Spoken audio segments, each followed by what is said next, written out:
ఒకే track పైకి వచ్చిన రెండు రైళ్లు ఢీకొన్నాయి. ముందు ఉన్న కాంచన్జంగా ఎక్స్ప్రెస్ ను వెనుక నుంచి ఓ గూడ్స్ రైలు ఢీకొట్టడంతో ఘోర ప్రమాదం చోటు చేసుకుంది.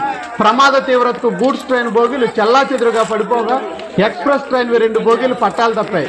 వెస్ట్ బెంగాల్లోని డార్జిలింగ్ జిల్లాలోని రంగపాని స్టేషన్ సమీపంలో ఈ ప్రమాదం జరిగింది.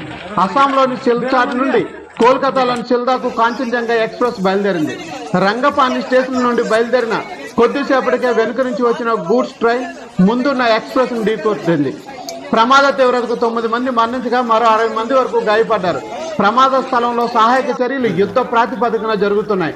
రైలు ప్రమాదాల నివారణకు మీ సలహాలను కామెంట్స్ రూపంలో తెలియజేయండి. कंचन गाड़ी का एक्सीडेंट हो गया रास्ते में, सवारियों को निकालते हुए।